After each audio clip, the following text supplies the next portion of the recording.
All right, it says we are live, so good evening, ladies and gentlemen. If anybody's out there at this point, I'm not seeing a counter, but people usually will start rolling in after we get this started. So, oopsie, I had YouTube going still. Uh, yeah, the joys of not paying attention. All right. Anyway, I'm having to host this tonight on my channel instead of over on the Outlaw Hatfields channel because Ellis is apparently under the weather. He messaged me about 8:30 saying you're gonna have to do this alone, and then I texted Kingpin, and I got my co-host Kingpin. How are you tonight, sir? Pretty swell, man. Thanks for having me. Yep, no problem. Uh, we were talking before we went live. I think first order of business we're going to update the rumor mill about what's going on and what appears to be going on with AEW, Impact Wrestling, in New Japan. Because last night on New Japan Strong, which is their U.S. based show, that's that show's pre-recorded. Like a month or so ago, they always pre-record that show because of COVID and everything. But John Moxley appeared, and he is under exclusive U.S. contract with AEW. He was not his contract with New Japan and his contract with AEW says both say that he was not going to get in a wrestling ring in the United States for anybody but AEW. And that includes he wasn't going to do anything with New Japan. So it's looking more and more like there may be something in the works between these three brands. And if you remember last week, we were talking about how on Impact at their pay per view a couple weekends ago, Kenny Omega, Luke Gallows, and Carl Anderson were all wearing Bullet Club gear. On Dynamite on Wednesday night on TNT, they referred to them, i.e., Kenny Omega, Gallows, and Anderson, and the Young Bucks, as the Bullet Club. The Bullet Club is a New Japan owned trademark. All right, well, let me go ahead and throw the stink eye on this one. Is this going to be a good idea or a bad idea? Like, I understand the concept behind getting this class of wrestlers and this class of wrestlers together and having like a super fight, but I mean, look at the UFC. When the UFC finally got convinced by Conor McGregor to start doing super fights, a lot of the weight classes became irrelevant. So is there any threat of this kind of blowing up in their face and turning out to be a huge dud, or is it almost guaranteed to be really cool? I think we're on the verge of seeing something pretty cool here. And let's not forget, we can also throw the NWA, which is still around, into the mix. They're owned by Billy Corgan. Their women's champion has defended the NWA Women's Championship on AEW programming quite frequently, including on AEW pay-per-views. Now, some of the speculation is we may be seeing a return in some fashion to the territory days, if you remember that, where you had the NWA as the overarching, and then you had the little promotions underneath the NWA umbrella, which is why the NWA World Championship is the World's Championship, because every territory had their own top championship as well, right? So the NWA one was the World's Heavyweight Championship, even though this one territory might call their main title the World Title. That wasn't the World's Championship. You know what I mean? Yeah, yeah, And so we may be seeing something along those lines, especially when you look at New Japan right now. They're running a storyline where last year at Wrestle Kingdom, they had the world champion, the IWGP World Heavyweight Champion, and the Intercontinental Champion both defend their titles, and basically you have one title holder now that has both the world title and the Intercontinental title over there, and they're talking about as part of Kota Ibushi, who has both those belts right now, storyline of merging those two titles into one. Well, they've got to keep it sports related because if they go WWE and just make it a full contact soap opera, I think they're going to lose people because I think people are more interested and would be more inclined to get back into wrestling on more of a casual basis. I mean, I'm sure there's not going to be a big rush of hardcore fans, but the more casual person would probably get more involved in it with the athleticism. And these guys are still 6'5", 300 pounds, still doing backflips and all this kind of crap. The athleticism is there Yeah. and the violence is there, but I don't think people want to really see this guy in a three-piece suit, all Triple H arguing with the owner of the company in the middle of the ring for a half hour. No, you don't see that in any of these. You don't see that in Impact. You don't see that in AEW. You don't see that in New Japan. Plus, and I always bring them up. They're really good athletes, but the Booty-O's guys. Yeah, Uh, the New Day. I only know them from the Booty-O cereal commercial. And I've seen them wrestle once. One time, my nephew was watching wrestling, but they're super athletic dudes. They're big. They're fast. They're charming. Nobody wants to see them dance around in pink outfits, twerking. Yeah, that's not going to bring you a real mass size audience. No, that would never go over in New Japan. New Japan, if you watch, it's more the sports atmosphere, like you were talking about. I mean, we were talking before we went live. They even put like sponsorship ads on the mat, like what you would see in a boxing ring. And the wrestlers like that because that gives them a point of reference for when they're doing their moves and trying to find the ropes and stuff. Because they can just look at the mat and see where the ad is in front, that they're on top of, and they know which direction to move when they have to get to the ropes and whatnot. And look, when you were a kid, whether you were wrestling with your stuffed animals, or your brother, or your sister, or the kid down the street, you were thinking about being the barbarian and doing the military press and body slamming somebody. And then occasionally you'd grunt or say, "I'm here to kick some butt." No kids ever fantasized about 20 minutes worth of talk back and forth, unless it was screaming about kicking your butt. Well, they did on South Park, but Or that's South Park. that's Have you ever seen that episode of South Park? no. I've only seen maybe 10 episodes of South Park altogether in my whole life. Oh man, that episode is hilarious. But yeah, if you haven't seen the wrestling episode of South Park, you really do need to check that out. That's one of the ones that's up there at the upper echelon of South Park episodes, along with the World of Warcraft one. If you haven't seen that one, But just think about it. Think about the opportunity that classic good wrestling has right now. Uh, Movies are terrible, and all the actors mm-hmm. tell you that you're a racist Nazi, and that women can be men just because they say they are. And then all the sports athletes say that you're a racist Nazi and that they're oppressed even though they live in three multi-million-dollar houses at one time.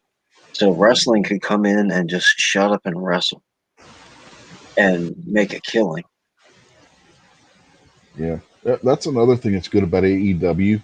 The wrestlers have input into their storylines, whereas in WWE, they're handed a script and told to memorize it. Do they still do cage matches and all that other kind of different stuff? Yeah, Yeah, you can do away with the ladder match. Some of those matches were stupid, but like the bunkhouse brawls and no I quit matches and cage matches, those were all really good. The ladder match is good if it's done right. Like Shawn Michaels versus Razor Ramon. If you haven't seen that, that was a really good ladder match. Um, some of the Money in the Bank ladder matches that they've done in WWF to get the briefcase, the challenge for the world title, those usually are pretty good. The Hardys versus the Dudleys versus Edge and Christian, those tables, ladders, and chairs matches they did, those matches made those guys stars. You know what I mean? So a ladder match can be good, but you can also have bad ones. So that's the problem. And sometimes it's overdone. WWF gets something good and they overdo it. Like Hell in a Cell used to be for the most extreme, the settle feud kind of thing, right? Now they have a yearly pay per view that's got two Hell in a Cell main event matches in it. Yeah, it's a maximize profit. It always has been. That's why everybody on planet Earth owns a Hulk Hogan Hulkamania shirt. So I never had a Hulkamania shirt. I'm sure that there's some kids that live in Zimbabwe that don't have any either. But do they still have like Road Warriors and Samoan SWAT team and characters like that, or is it all ex-football players who are just coming out and they're big and they can do backflips? Got a mix of everything. I mean, it's you still got the tag teams and stuff like that. Like like we were talking, you got Gallows and Anderson. They're a tag team. You got the big guy, and then you got the more normal sized guy. Luke Gallows is a big guy. Is the big guy, and Carl Anderson's more average height kind of guy, but he's still muscular, you know. And then you got the Young Bucks, who are kind of like the Rock and Roll Express, Midnight Rockers kind of tag team.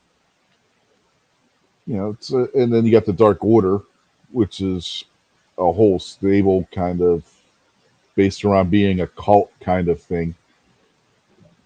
But it's not corny. You know what I mean? It's So done well. you're in agreement that the WWE ruined wrestling. It's definitely a different kind of wrestling. Let's put it that way. Stone Cold's whole thing was cool until he started drinking beer and throwing beer all over the audience. And then what was that? The Xbox guy who couldn't keep his hands off his genitals. You Hmm. know, you can't overly sexualizing the wrestling. I think caused a big trouble for it too. Yeah, I mean, every time you turn around, Sable was literally taking her shirt off. What was that one girl, Trish? Trish Stratus. Yeah, that's it. Yeah. Well, look at the women's division back then. A women's match it was a bra and panties match. What was the point of a bra and panties match? To strip your opponent down to her bra and panties. You Yeah. know, it's like, that's not wrestling. That's Playboy. Well, it's great if the Right. if the entire audience was 15 and older, but that half the stadium is full with 9-year-old kids, Yeah. and then their mom is like, "What the heck is this? What did I bring you to?" Hmm. It's kind of like the old story. Imagine, imagine the look on the first parent's face when they took him to go see Bob Saget live. Oh my God. Yeah. He he's blue when it comes to comedy when he's doing stand up. No question at all about that. Oh, you know another one back in the day was Buddy Hackett. Remember Buddy Hackett from like the Herbie movies, you know, the Love Bug Yeah, and like TV shows and everything. And you know, he did like kids cartoons and stuff, right? You go watch him do stand up. He had one of the filthiest mouths you ever want to hear. My grandmother went to Vegas, right? And saw Buddy Hackett. She came back and was telling us about it. She's like, I was horrified. Uh, the Midnight's out there. Him and G Webs calls him Makojo, so I'm just gonna say MK Joe until he corrects me. But Midnight says new wrestling can suck it. It's corny.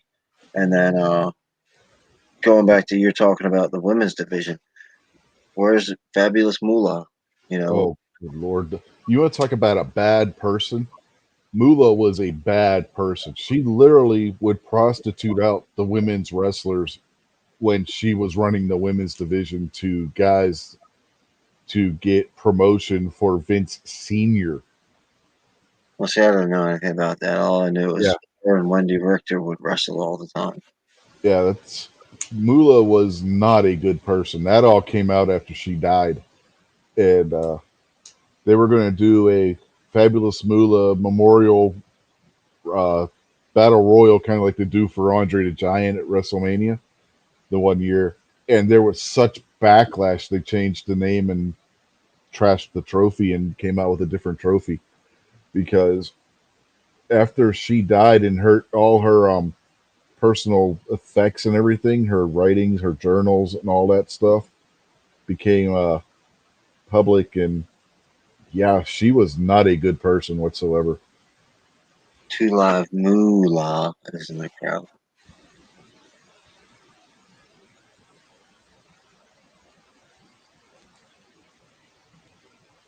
So let's go back to Midnight's point. Is new wrestling corny or you know? I know you know from my vision when I say good wrestling, I'm talking about NWA, WCW, that class of wrestling, and then the corny circus sideshow that's but still the same time frame of WWF. Right. So how does this New Japan? If I turned on New Japan today, would I think, wow, this is just like when Dusty was here? Yeah. New Japan has that old 80s NWA vibe. Right. AEW has the transition period NWA into WCW kind of vibe. And then WWE is WWE. You know, I mean, what else? Impact is kind of like post shift from NWA to WCW. You know what I mean? So Impact. Every time I think of Impact, I think of like Ultimate Warriors without paint. It just reminds me of a bunch of dudes that are super roided out doing flips off and No, that's no like Impact. Nothing like gymnasts, like they look more like gymnasts as opposed to wrestlers, and yeah. gymnasts that can bench 700 pounds. No, you just had what was essentially a death match in Impact on their on the last pay per view. It was what they call it, barbed wire mayhem, and it was vicious. I mean, it wasn't as vicious as the old like barbed wire matches where Mick Foley got his ear off because they're not going to go that extreme anymore. Even in Japan, they don't go to that extreme in their death matches anymore. But yeah, it had that old school death match kind of vibe to it. See, I was going to mention when I was asking about the cage matches and stuff about stuff like the barbed wire match, and I just don't think it would sell now. Not because it's overly violent. I just don't think that they could make it entertaining enough because people got movies and video games that are super detailed and excuse me, super graphic. I just don't think it would. I think it would be more along the lines of like, oh, you guys really suck at this. I don't know. Just when it comes down to like a barbed wire match, because if I hit you in the face with a barbed wire, I'm gonna shred your face on the first swing. Hmm. Oh, both guys were bleeding. That was I remember. That was one of my favorite things when we go. My mom would take me out shopping with her or whatever, and we'd get to whatever store she's at. I'd go over to the magazine section and go start flipping through the wrestling magazines to see all the bloody faces Mhm. from the guys. Yeah, they were bleeding. I mean, you in that barbed wire mayhem match, but part of the problem why you don't see the blood like you used to. One, the AIDS outbreak. Oh yeah. Two, guys would get staph infections all the time, and then they'd be laid up for weeks or months where they couldn't do anything. So I mean, it's they got to protect their health at the same time as make it look good at the same time. You know, there's a balance happening. Well, agents have gotten better too. I'm not. Back in the '70s, I might have let ravishing Rich White cut himself with a razor blade once a month, but in 2021, ravishing Rich White, you got blood packs or you got CG. You know, you're not cutting my client. No. Well, Vince McMahon has a standing order unless it's something special. There is no blood that's deliberately drawn. It happens accidentally. Well, You know, sure, yeah, people get yeah, bloody noses or whatever. yeah. I mean, there's somebody catches somebody just right with their elbow, and they can, pop their skin open. You know, Sure, but yeah. because it happened with Brock Lesnar versus Randy Orton. Lesnar hit him with an elbow, and he hit just right way to where the point of his elbow made contact with his forehead, and it busted him open. What are you going to do? I mean, that's that goes with the territory. But people taking razor blades and stuff, Vince has suspended people and then eventually fired people for what's known as blading. He has a no tolerance policy on that. Yeah, he probably doesn't want to get sued. Yeah, I mean it's a health risk. It really is. Well, now you definitely. I mean, I'm sure they're going to pretend coronavirus for the next 20 years too. It's crazy.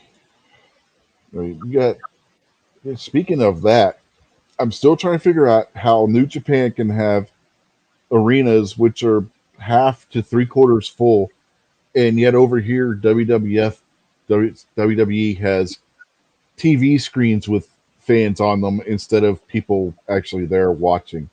AEW has fans in attendance. Impact, they're doing the same thing. There's no fans in attendance.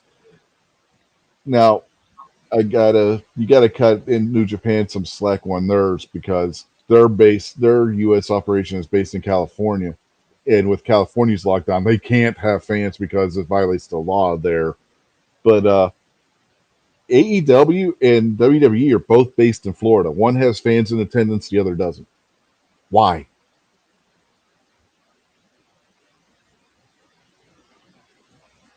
It doesn't make sense. Nope, not at all.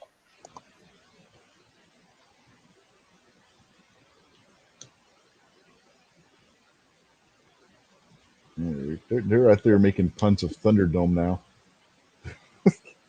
Moose says two men enter, one man leaves Thunderdome, and Midnight goes Moo men enter, Thunderbone, and then Moo. Haha, good one.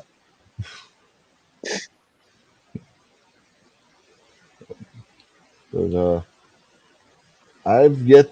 Midnight says guy gets hit with a baseball bat in the head and hardly sells it. You know, you really don't see that. Like, we just had Sting hit a guy in the gut with a baseball bat, and boy, did he sell it. So I don't know about that one, but there's definitely some things that don't get sold the way you think they should. Now it's interesting in New Japan because they're trying to do the macho kind of thing. You'll have guys that'll get in elbow throwing contests, right? But they do it in such a way where they make it look like they're struggling to keep standing. So it actually looks like two tough guys on the street corner just going at it. You know what I mean? So it actually looks realistic. It's not like WWF where somebody will punch somebody in the face and the guy will just stand there.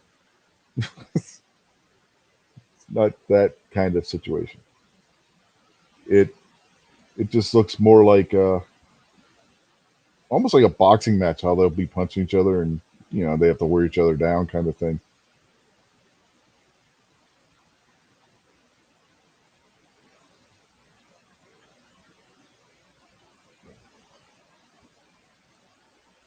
Do you think it'll be good for them to unify and become one unit or one show, or unify and stay separate shows and just Well, mix in with each other? yeah, it will give you a broader base of talent to work with because you could do talent exchange. You know, this guy could go over to Impact and work for this feud, or this guy could go over to New Japan, or this guy could come over from New Japan to AEW, and they can run this feud. They've done it with Jericho now. Jericho has gone over to and Moxley. Moxley and Jericho both go between AEW and New Japan already. So, I mean, it's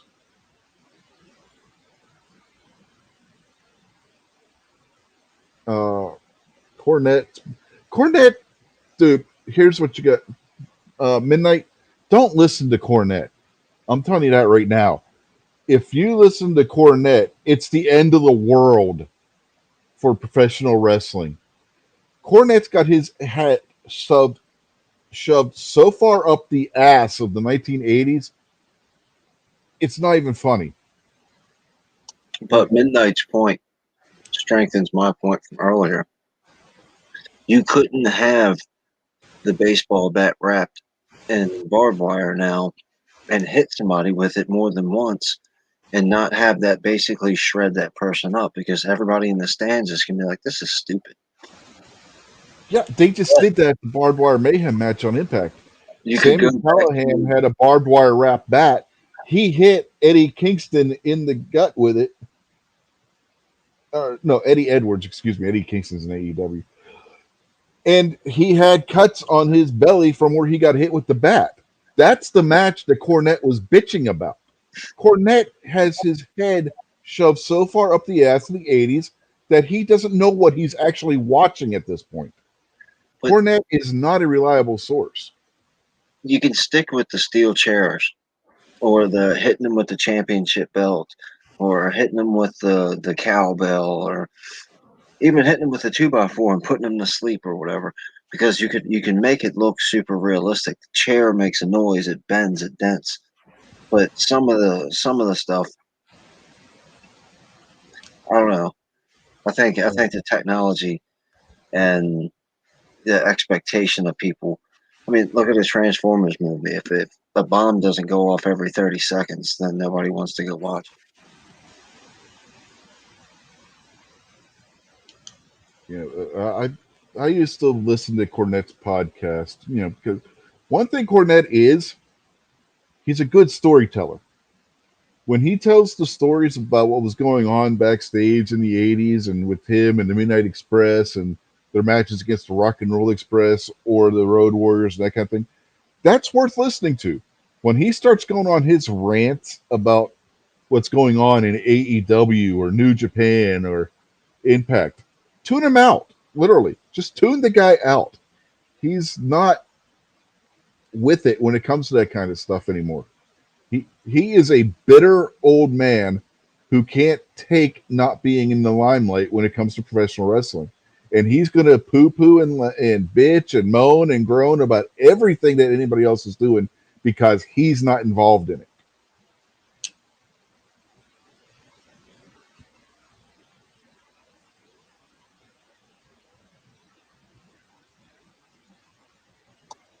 My thinking is either he didn't make a whole lot of money in his wrestling career, or he sure didn't save it the right way, because he's got to be 70 years old. Why is he not watching Jeopardy every day and sleeping on his lazy boy?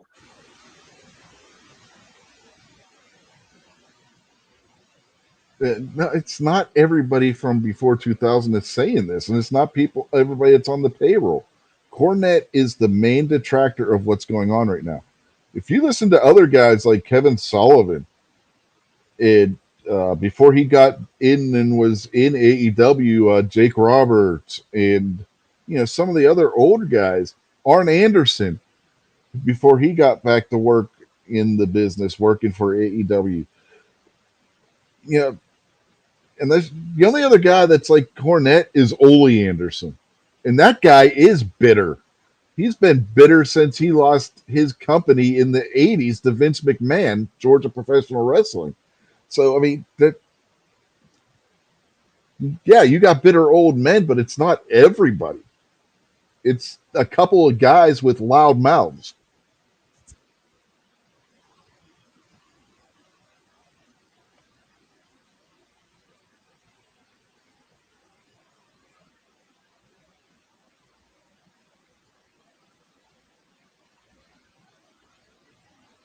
And the worst part is, you don't hear Cornette talk very much bad about the WWF, the slash WWE, Do but you they hear him. He badmouths the promotions that are better. do the new wrestling, even the WWE stuff? Is there one superstar, or do they have 50 superstars now? Like, back in the day, there was always Hogan or Savage or, this one or that one, Undertaker, where the other ones, there was a bunch of different, stars or whatever. You know what I mean? Like, is it focused around one person or is it Yeah, 50 different superstars? yeah. AEW and New Japan and Impact in particular are not based around one person. They they are building. Not only that, they're also building new talent. Some of the guys from the independent circuit and stuff that nobody who's used to watching WWE doesn't know about.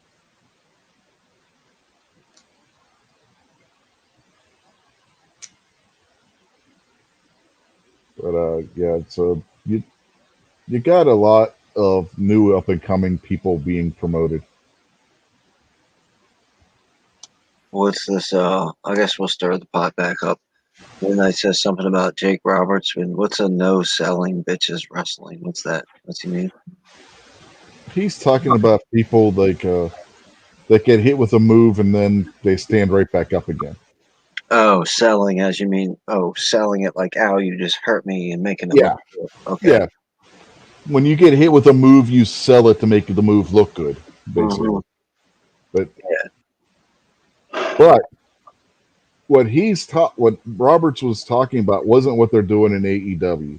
It's not what they're doing in Impact, and it's not what they're doing in New Japan. He's talking about the guys like Brock Lesnar or Randy Orton that if they don't feel like selling, they're not going to sell. And that's always been a knock on Lesnar. If Lesnar's not wanting to do something, he's not going to do it. He won't, if he doesn't want to put somebody over, getting Brock Lesnar to sell is like pulling teeth from a crocodile. Actually, pulling teeth from a crocodile might be easier. Well, that's what Brock Lesnar is like an impact wrestler to me. He's the guy that's going to spit and snarl and scream and he's 8 foot tall and 500 pounds of pure muscle. Brock Lesnar brought the same attitude to the UFC. The first time he won the championship was against Randy Couture. Now, I don't know. Randy Couture is about maybe 6 foot tall. I think he was 205 at the time. So Brock Lesnar is twice the size of this guy, half the age. All he did was run across the ring, bash him in the face, and then throw him on the ground and bash him on the face a few more times, and it was over. Once Brock Lesnar realized that doesn't beat everybody in the UFC, he went back to wrestling. And then when he came back to the UFC to learn how to fight, he had went through whatever that sickness was, that spleen deal or whatever he had, and it was just too Yeah, late. the intestinal. Oh, Well, it, he came it, back and had a fight and actually had some talent, but he was so far past being healthy enough to have a career. By the time he learned how to fight, it was too late. yeah, diverticulitis. That's what he had. There's a guy in New Japan that just had the same problem. Guy named Tiger Mask. He's been wrestling for years. He's an older guy. He just had have the surgery to repair that, and he was out for like a year with it. Yeah, So I don't care. Any size fighter catches Brock Lesnar in that bread basket, as they say, in the right place, and the mm, fight's over. yeah, Yeah, the diverticulitis never truly goes away. It's and it can be painful.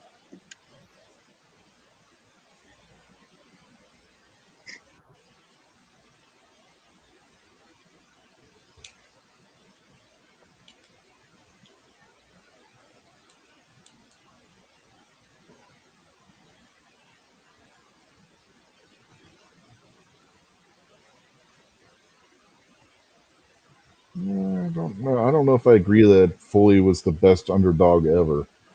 I mean, you had the Rock and Roll Express back in the '80s, man. Look at the guys that they were going against in the Russians, who were just physical force of nature, and then the Road Warriors and guys like that. Foley wasn't a little guy. Plus, he had the character that he could always bring with him, whether it was you know Mick Foley or I can't remember half the characters. He Mankind Yeah, and he had himself. Bunkhouse Jim or whatever his name was. Buckhouse Buck was Terry Funk. Um, Foley had his Mick Foley persona, just being himself. Then there was Cactus Jack, which was Cactus his Jack, yeah. first. That was his first actual wrestling persona. Then you had Mankind and Dude Love.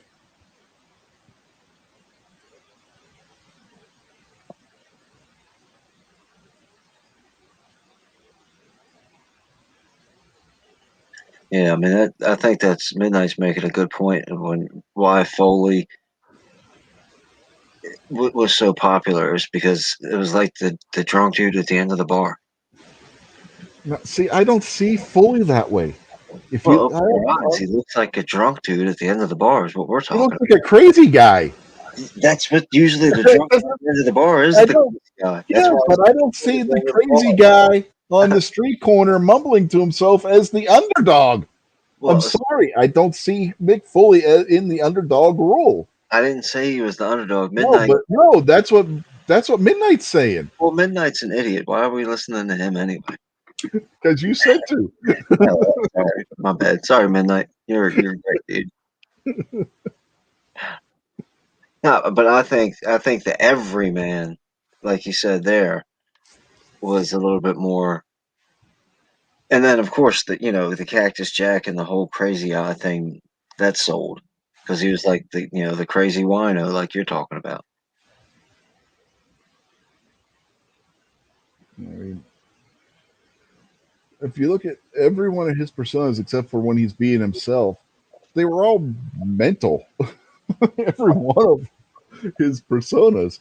I I think mean, I think Mankind was just a paycheck. He was completely irrelevant, so he just had to come up with this overly exotic character. yeah, and he was feuding against the Undertaker,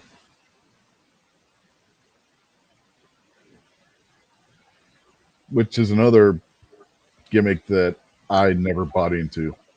The undead mystical mortician from the old west. No, sorry. Go back to the drawing board and come up with a better character. Mark Calloway is a good wrestler.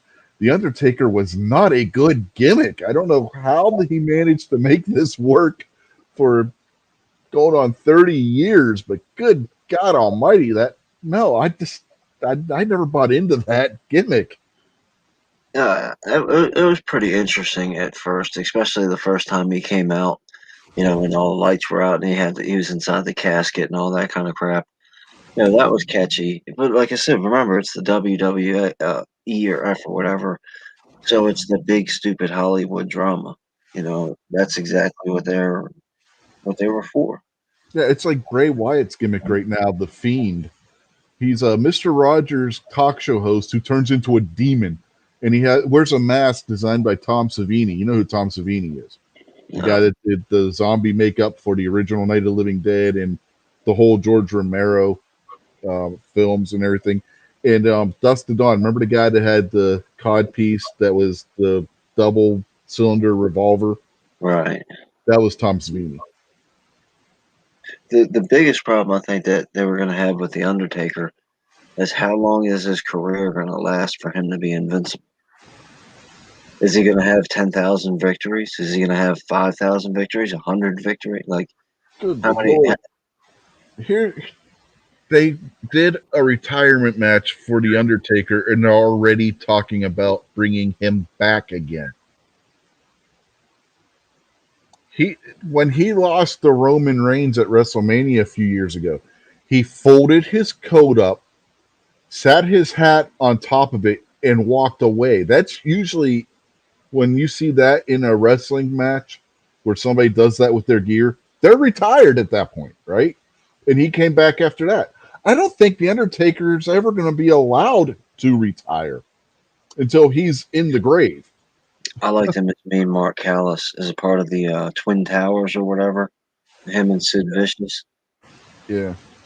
You know, that was a good. He was able to wrestle. He was able to do the flying crossbody blocks and stuff like that. Mm-hmm.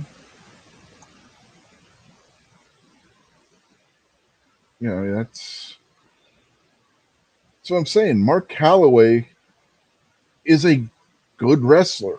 You know, he can when you watch his old stuff when he was in the NWA/WCW before he went over to WWF and became the Undertaker. He is a very athletic guy, especially back in his younger days.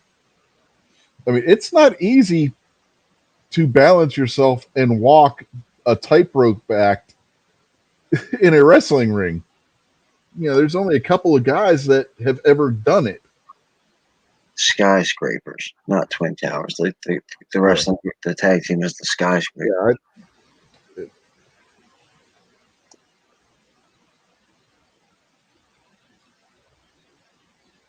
yeah. That midnight brings up when Orton set the Fiend on fire. I think I was at the last WWF pay per view, and you could clearly a mannequin. they they cut away, and this was from live to being a pre-recorded thing of Orton having set this dummy on fire, and it just looked so fake. That's another guy, Randy Orton. Randy Orton is talented as all hell, right? The guy is a phenom, to steal the Undertaker's word.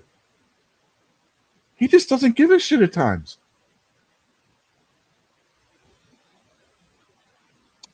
It goes back to the agent. The agent got him a good contract. And everybody told him he was the greatest, most handsome, fantastic thing ever walking.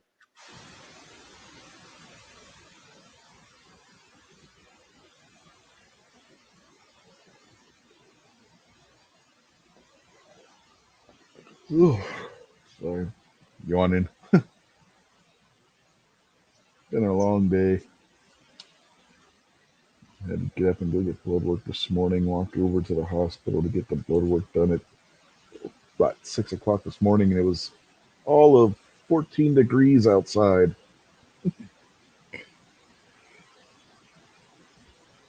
So how cold's it been there? Has it been really cold over there in Baltimore?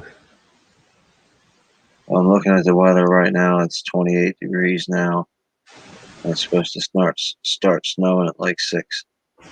Yeah, here they're supposed to start here around 1.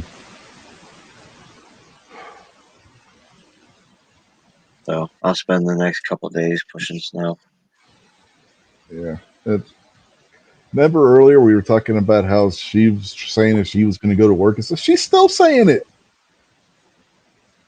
It's like Well, there is no way you're going to get the work. I mean, you're going to get the same mix that we always get where we live at. It's going to snow, and then it's going to rain, then it's going to snow again, which is going to make it 10 times worse than it originally was. Yeah, they're talking about anywhere between 8 to 12 inches or more of snow. In the higher elevations, you're definitely going to get more. And then a tenth of an inch to a quarter of an inch of ice on top of that. She isn't going anywhere. No, tell them to send the medevac to pick her up. They're not going to be able to get that in the air. They're talking. It's gonna has the potential to maybe have blizzard-like conditions with whiteouts and shit. It's like, yeah, this is gonna be fun. Yeah, look, Buck's rubbing it in. It's 60 degrees down there in Arkansas.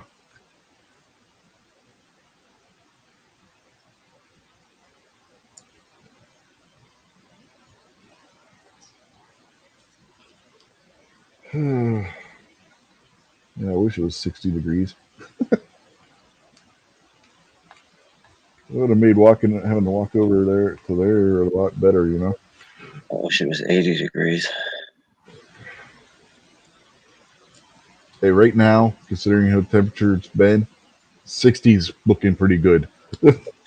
80's looking better. You're just asking for miracles. Arizona, here I come. It depends on what part of Arizona. Flagstaff in that area, they get just as much snow as we do. Sometimes more.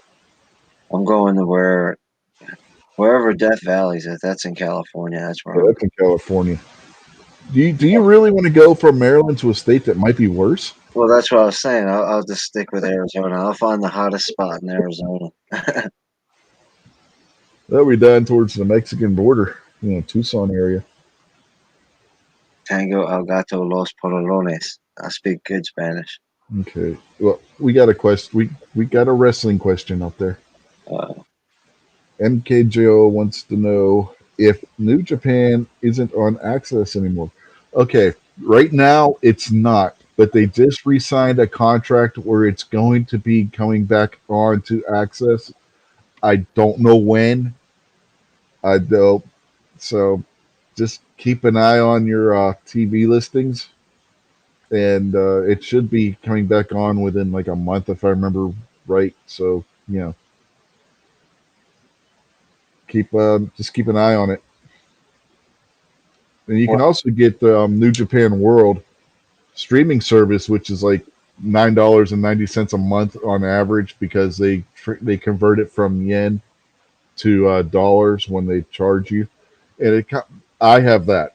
That's how I watch New Japan. I watch it on New Japan World, and you're not getting a massive delay. The problem with when it was on Access is you're watching matches that were months old because they only showed you the really big shows. They didn't show you the every show that New Japan puts on their paid service. So if you want to watch New Japan, the best way to go is actually with NewJapanWorld.com. And like I said, it costs about the same as all the other services, and you get their backlog and stuff too.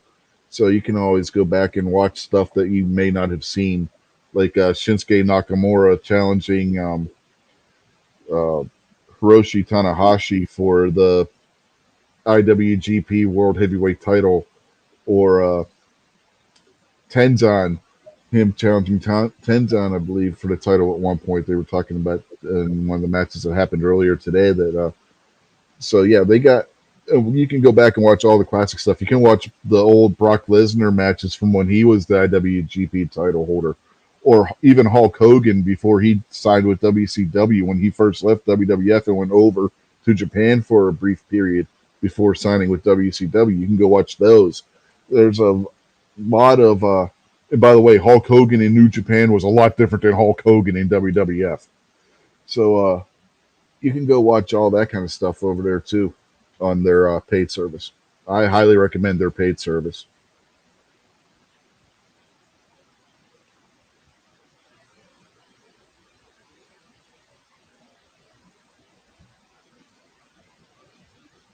You got to watch commercials and stuff Do I watch commercials? when you're watching New Japan. Oh, on the paid service there are no commercials. That's why I Oh, just asked you if you had to watch commercials. I mean, yeah, you and with commercials if they well, I can't say they don't have commercials because they have because of the regulations right now in Japan because of COVID, they have to take a intermission and they'll show like something about the next show that's going to be the next big pay per view that they're going to be having, or merchandise and stuff like that. But it's not like you're watching a Colgate commercial. You know what I mean? Yeah, it's still all New Japan related. Right. And you can skip those if you're watching it. You can't when it's live, but if you're watching the replay, you can skip over that. It's like watching YouTube, you know, you can skip over things. Yeah.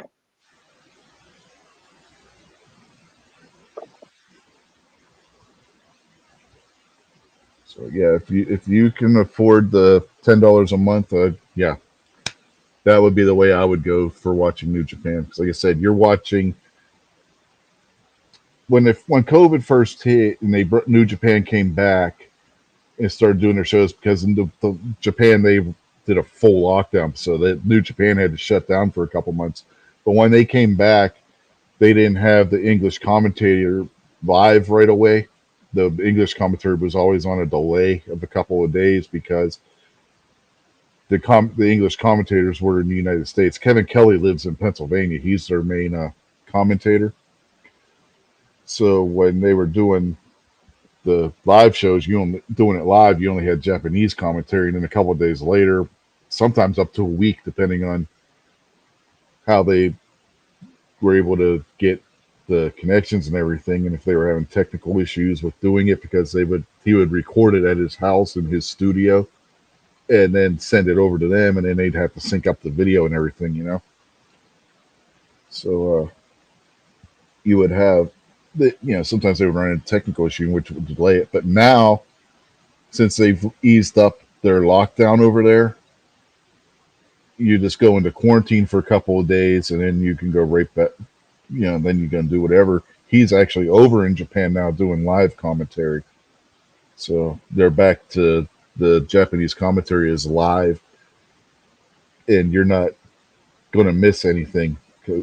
Some of the storytelling that they do for their feuds, it's all in the ring or their backstage comments after the fact. They do backstage comments like if they're giving a press conference kind of thing, right? Only not quite as long as a press conference. They'll go back there, they'll say a couple things to the Japanese press, and then they'll leave. Unless it's setting up for one of the big championship matches, then they'll have a table and then they'll answer questions and stuff after the matches. But yeah, it's interesting the way they do their storytelling over there compared to how they do it here. You know what I mean? So it's an interesting dynamic, and you don't get that if you watch on Access. You don't get the backstage comments. So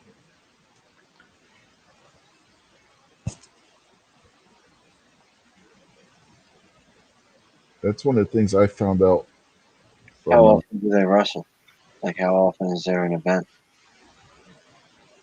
It depends on time of year and stuff, and you don't always have the same wrestlers on the tour. They do what they call tours. One tour you might just have the junior heavyweights on the tour. Well, that's what And I'm saying. Like, is there a show every week to tune into, every 2 days, and then every 3 or 4 months there's a main event, okay, or how does it work? they have what they said. They have what's called a tour, where basically that's what they're doing. They're touring around Japan to set up for the pay per view. It's kind of like how WWF or WWE and AEW would do house shows. You know what I mean? Basically, but they put them all on TV on their streaming service. You'll have you might go a week where they're taking a break where you don't have something, but every Friday you have New Japan Strong at I believe it's 10 o'clock.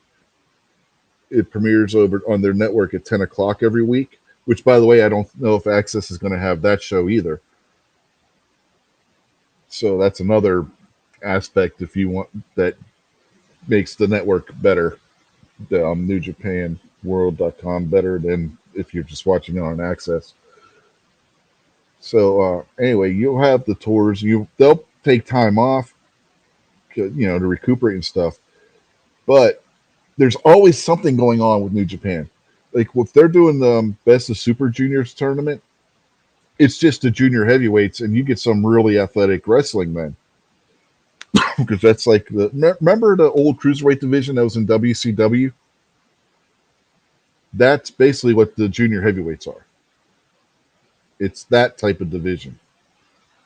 And you'll have your guys that are more like your Dean Malenkos, and then you'll have your Juventud Guerreros and Rey Mysterio type guys, which are the more flippy kind of guys. And you'll have somebody like El Desperado, who's more, or Show, who are like the strong muscle guys, but they're still below the heavyweight threshold, so they're wrestling in the junior heavyweight division. It and you get some really good wrestling in the junior heavyweight division over there. The really athletic kinds of stuff. If you're into the guys that do like the lucha libre style flip type wrestling and stuff, that's the ticket with New Japan. And what's interesting about New Japan, they have the heavyweight division and the junior heavyweight division. You generally don't have the light heavyweights competing for the heavyweight championships, but they have one title that anybody from heavyweight or junior heavyweight can compete for. It's called the Never Openweight title. And so you got that. So that one is like that's the title that binds both divisions together. If you follow, it's actually rather interesting the way New Japan does certain things. One thing that New Japan doesn't have is a women's division. Why? Okay, go ahead. You were going to say something. I was going to ask you about women's wrestling as a whole. Like, is it all just Playboy models pulling their clothes off, or are they actually any decent matches anymore? Oh yeah, especially in Japan. See, what Japan has women's wrestling, but it's separate from men's wrestling. They have their own federations. Like right now, you have Stardom and New Japan are the top two organizations right now, men and women's in Japan. And they're both owned by the same parent company, but you don't see the men and women from those two companies on the same tour. Now last year there was a women's match for the very first time on Wrestle Kingdom. It was a Stardom, I think it was Stardom's Women's Championship that was up for, that was being defended in the match. But generally, you don't see that. They keep the men's and women's wrestling separate, but they both have just as big a following over there. And it's the what's interesting is you have the Stardom Women's Champion right now is the girlfriend of the Rev Pro British Heavyweight Champion, who defends his title more in New Japan than he does over in the UK. So it's rather interesting the dynamic because and that's another aspect of that too is Rev Pro over in which is basically England's top promotion over there outside of WWF and or WWE and their NXT UK promotion. But yeah, Will Ospreay, who is probably the best British wrestler in the world right now, is the Rev Pro UK champion, and his girlfriend Bea Priestley is the Stardom Women's champion, and she accompanies him to the ring in New Japan for big matches. Basically, acting as his manager, kind of, or valet kind of role, kind of like like Baby Doll or Miss Elizabeth used to do back in the 80s.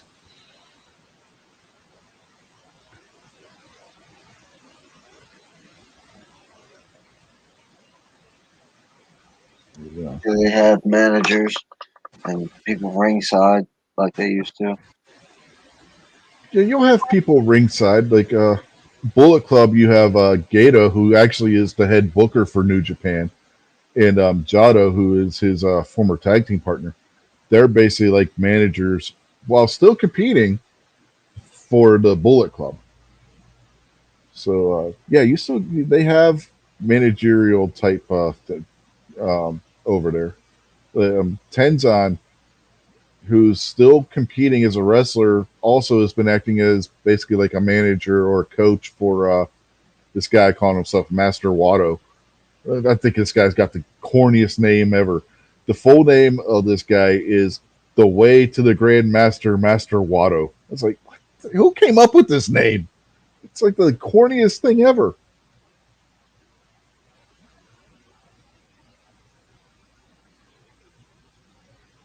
He's a junior heavy. Are they able to quote unquote exploit minorities and be able to do some cool Japanese stuff without people getting all pissy about it? Well, they're Japanese. Master Watto's character is being a martial artist. So, Right, but I mean, can they still have fun with the characters, or they gotta worry about the ACLU suing them now? you talking about over in Japan or here? All of them.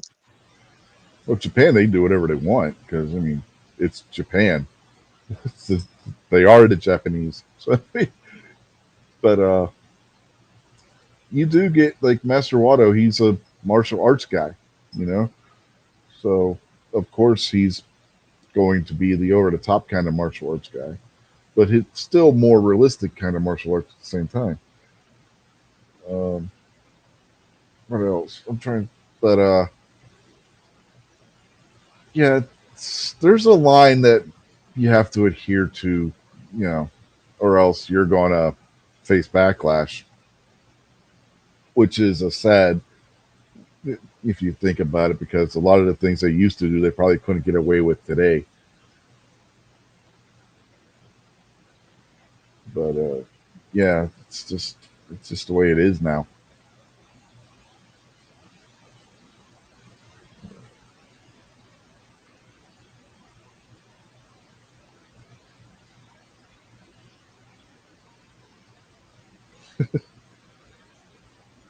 Goody, you made Midnight feel good.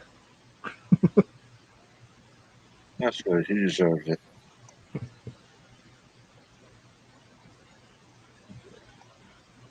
He should be able to feel good once in a while. What's interesting is the Raw Women's Champion right now is a Japanese wrestler.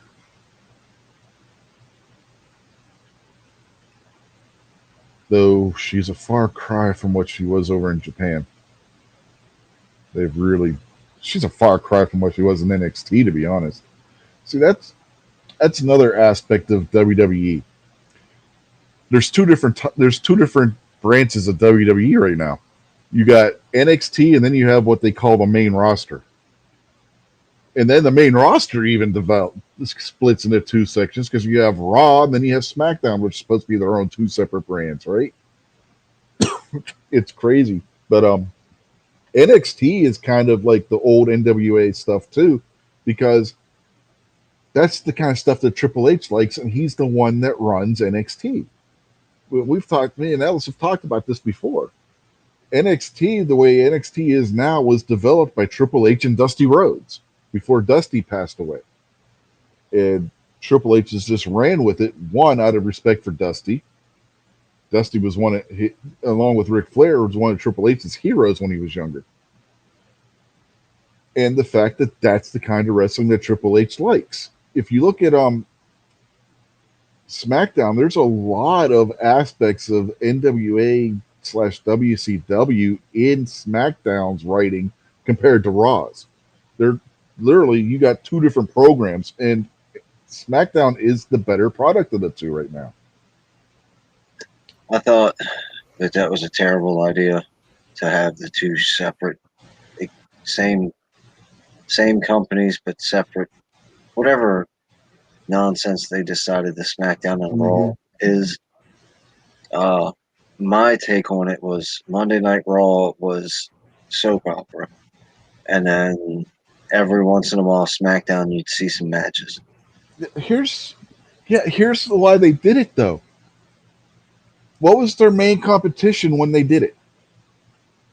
What was it like? TNT Nitro or something like that? TNA, which eventually would become Impact, but TNA back then was lame as hell.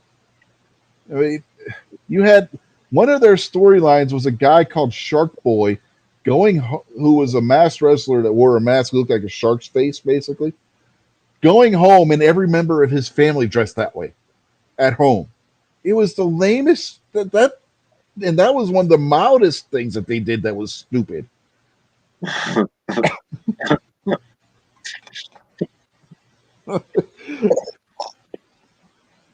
it was. Look, imagine this. Imagine you're Kamala, the Ugandan giant. And you just went in and you had your big match against Rick Rude or whatever. Your face was everywhere. And then the next morning you get up to go have breakfast before you get your flight back home. And some little kid comes up to you and starts smacking his belly, going, oh, boo, boo, boo, boo. Like, how do you have any peace when you're King Kong Bundy well, maybe King Kong Bundy, because he could just look at you and be like, get out of my face. Oh my God! Have you ever heard the story of when Paul White, when he was the Giant in WCW, won the WCW title, and he was walking through the airport with it? Uh-uh. Oh my God! It's freaking hilarious. He's walking. The guys are telling him. They're ribbing him, right? So they're telling him that when you're the champion, you got to walk. You got to carry that belt everywhere with you. Right. So he's going to the airport to go back home after winning the title from Hogan. He's got the title over his shoulder walking through the airport, and everybody's like, "Hey, champ, how you doing, champ? Whoa, how's it going, champ?" And he doesn't get people are like laughing at him, basically, right? Sting walks up to him and says, "What the hell are you doing, man?" And he's like, "What?" And he's like, "What do you mean? I was told this is what I got to do when I'm the champ." He's like, "You are the dumbest son of a bitch I ever met.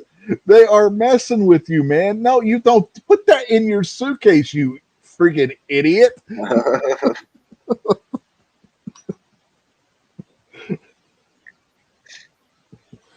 What you telling me Stevie Ray Vaughan didn't walk around playing his guitar with him everywhere he went? Not as far as I know.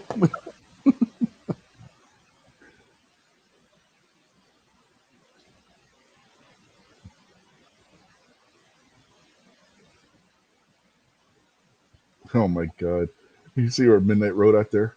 Yeah. Podcast with Kamali said he thought the moon was a banana. Oh, good God.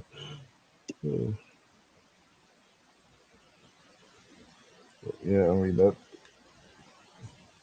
by the way, that Big Show story, or Paul White story there, I've heard him tell the story on Stone Cold's podcast, and I've heard Sting tell the story, and they both tell it the same way. So I'm wanting to believe that actually happened.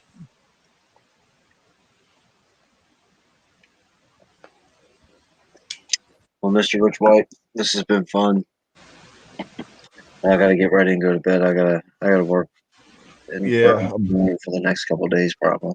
Yep. This is only about an hour show, so we gotta get ready to wrap it up anyway. So, got anything you want to plug or anything before we get out of here? Gizzard Gary tomorrow morning, the early bird chat. All right. Yeah, that's 10 a.m. Eastern. Yeah. Yeah. All right.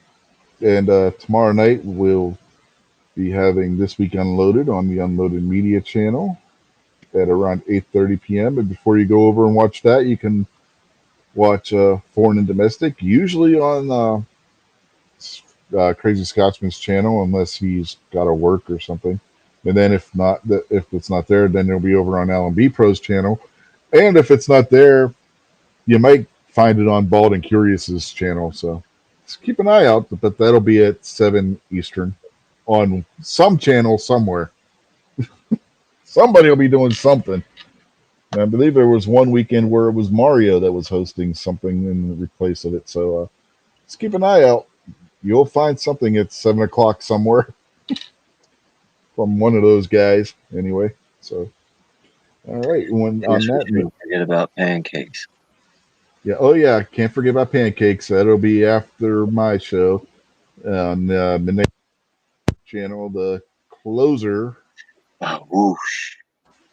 generally around between 10:30 and 11 is when he gets started with that. So keep an eye out for that as well. Did we forget any? No, I don't think so. Okay. Yeah, 'cause I don't know if we want to talk about that frog show or whatever it is, do we? No. Okay.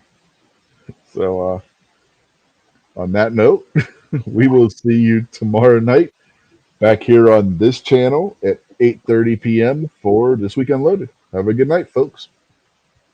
See ya. And hit this big red button and make the world go boom.